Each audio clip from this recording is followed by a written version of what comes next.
Hello, this is Jamie A. Heidel, the Articulate Autistic, and I have a brand new video for you today. This one is probably going to be one of the most emotionally difficult ones I've ever done. The original topic for today was actually going to be about compliments, and I realized that it kind of ties in with another subject that I really want to talk about. Well, actually, I really don't want to talk about it, but I think it's important that I do. So this video is entitled Why Autistic People Do That, Video 22, You Can Become Our Special Interest. And I also have in brackets, or whatever they're called, emotional intensity and infatuation. Now, this is something that I have struggled with my entire life. And it is not easy to talk about it, especially publicly. It's actually quite embarrassing for me. So I'm not speaking for all autistic people. I'm mostly speaking for myself, but I do know from what I've heard that this has happened to other people, and it is actually somewhat common. So, okay, when I say that you can become our special interest, autistic people, as a rule, tend to gravitate towards one specific interest at a time, and it's our passion. I don't always like to use special interest, but that's the most common way of looking at it. It's our passion, and we're all about it. We want to read all the information about it. We want to see, watch documentaries about it. We just want to be in it all the time. And anything can become an obsessive interest if it takes over everything. Where you just, and I think anybody regardless of neurology can have this happen. So, what I'm trying to say is that I become obsessed with people. It's something that has happened since I was 13 years old. Now, when I say that, I do not mean that I start calling people and stalking them and driving past their house or doing weird, creepy things like that. That is not what I mean. But I can be scrolling through social media, minding my own business, just looking, okay, yep, cool. And all of a sudden, somebody's face, somebody's eyes, somebody's voice will just draw me in a way that I can't even put into words. I've never met this person, or maybe I have. I'm just going to use social media as an example. But let's say I've never met this person. And I'm just scrolling through, and it's like I was struck by lightning. Everything else kind of fades into the background, and there is just this person, and I am utterly fascinated.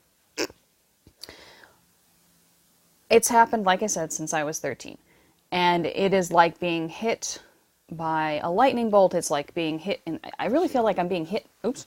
Sorry. I feel like I'm being hit in my heart chakra. Like somebody just punched me in my heart chakra. And suddenly my heart chakra lights up. And it almost feels like, and I know that this isn't the case because it's infatuation, but it almost feels like I've fallen madly in love with the person within an instant. And that has mixed results. I will tell you a story so that you can kind of see where this began. And again, I'm not speaking for every autistic person, but I know that this does happen to people sometimes. So when I was 13 years old, I was being bullied horribly. I was bullied throughout my childhood, but I was being bullied. I can't remember what somebody was saying. It was a long time ago, but somebody was saying something to me. They were being cruel. They were getting in my face. And this girl, who was only 13 or 14 at the time, literally took this guy and jacked him up against the locker. I think that was the moment I realized I was gay, but that's a whole other story. And she got right in his face, and she's like, don't mess with her. Don't pick on her. And she was just so like caring, and she was like my hero. And I'm like, oh, So that's how that happened. And unfortunately, there's more to that story, and I don't want to go into it, but I did become completely infatuated with her, and in so doing ended up creeping her out. And I didn't mean to. I didn't know if I felt romantic towards her. I was just so grateful that there was somebody who was protecting me. And it was such a beautiful thing that I just sort of followed her around like a puppy dog. And, long story short, obviously there, no friendship ever developed there because I scared the poor girl. Autistic people in general, I think a lot of people have this erroneous idea that we don't have empathy or that we don't have emotions, or I don't know how many people think that, but it's exactly the opposite. We are incredibly intense people. We feel incredibly intensely, passionate, vibrant, colors on fire. And so since everything coming in, we always talk about sensory overload, right? So everything coming in is too bright, it's too loud, oh my God, Well, sometimes what we give out to the world is too bright and too loud for neurotypical people, maybe even other autistic people. It's like, whoa, where did all that come from? There are times when I feel like I could just sprout wings, and like light will just come flying out of me because of a passion that I feel towards a cause or a person or something. So we're very, very intense beings, and it's easy for anybody to get overwhelmed when that happens. So anyway, becoming infatuated with people is a thing that started happening when I was younger because I was being abused, and anybody who was protective of me, I became sort of instantly infatuated with. That changed over the years. I also became infatuated with people who I knew them not very well necessarily. I may have dated them and then they ghosted me. I've had this happen a couple of times where like something's happening, there's this very intense connection, and it's a mutual connection. And I think everything's going fine and everything's great, and then they disappear. I've had it happen several times in my life. And where autistic people are not very good without closure, like we are bad without closure, it might not even be the person anymore that we're obsessed with, but we don't know what happened. And everything's got to be like, okay, this happened, this happened, this happened, this happened. So when there's a blank in the story, that can be it just sticks with us. And we're like, what, wait, huh? So that has happened to me.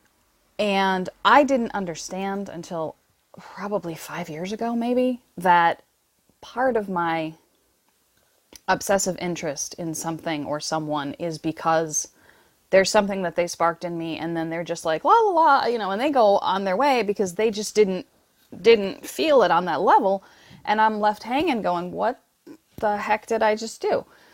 And that can happen.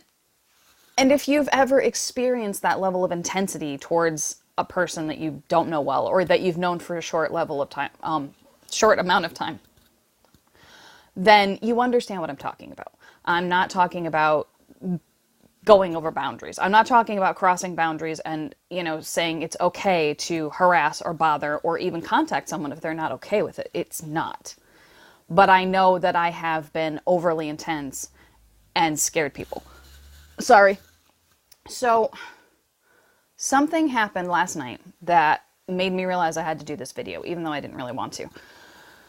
It's really embarrassing to put myself out there and say I get obsessed with people, because it really makes me sound like a creep, but I'm saying it because I know there's somebody out there who needs to hear this, that they're not alone. So something happened last night. I was on a social media app. There's this person that I have become very infatuated with, and it just happened. It was like one of those bolts out of the clear blue sky. I'm just scrolling through social media, and suddenly, oh my God, it was like, angels coming down from the sky, and oh, I can't even describe it. And I knew instantly nothing was ever going to happen between us. I mean, this person lives far away. This person is also much younger than me. It wasn't like that, but I was just like fascinated. So I had to like go through their content and look at their content, and I was like, oh my God. And the more I knew, the more I wanted to know. And again, that is how the autistic brain works. We get interested in something, and it's like, we must know all now.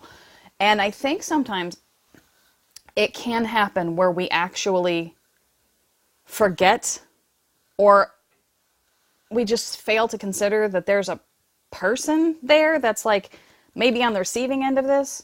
And I never told this person, I'm obsessed with you, but I feel like I paid too much attention to this person. And in so doing, they finally told me last night, hey, you're kind of freaking me out. And I'm like, oh, I am so sorry. And I backed off, and I'm not planning on bothering that person again. But I don't think I realized how intense I came across. You know, it's like I like to be flirtatious. I like to be funny. I give compliments. I love giving compliments to people. It doesn't mean anything. It doesn't have to mean anything. You know, like I don't necessarily like you in a romantic way. But I love to be people's cheerleaders. I really do. And another issue that I face too is because I'm an empath, I feel very, very, very deeply. And sometimes I just make these connections. The other person might not feel it at all, but I can feel them. I can feel their energy. I can feel, you know, energy coming from them. And then all of this is in me and I can't really do anything about it. And I don't really feel like I have a say in it. So, again, and this is important, I am not saying because if you are autistic, you have the right to stalk people. I'm just saying that if you have ever been overly interested in somebody and come across as too aggressive, too interested, too whatever, and people have run shrieking in the other direction or they've told you to leave them alone, one, you should always respect that. But two, you're not alone. This does happen. It is so embarrassing when it does. It can be very hurtful because the last thing I want to do is make anybody uncomfortable. So if you are somebody who is very, very intense and feels things on this level, or this has happened to you, or you know somebody who maybe you were on the receiving end of this and you're not in any danger, but you know somebody was like way up in your business, it could be why. And I want to explain that from the other side because not everybody who is you know, if you become our special interest, it doesn't mean that you have to go and like, I don't know, move and change your name. Like it's... So anyway, this is for the people who get a little too interested in another person and it comes across as stalking or too intense. And if you've ever felt hurt, like really hurt once you realize the effect that you've had on someone and guilty and just like, ugh, you're not alone. You're not. And I think that this very well could be an autistic thing. And so this is me putting that out there, sharing it with the world for the first time in my life. I have no idea how it's going to be received, but I know this is much longer than my usual videos, but it's very important for me to talk about because I really feel like other people need to hear it. So, as usual, I am going to put a link to all of the previous videos, and if you could like, share, comment, and subscribe, I would appreciate that.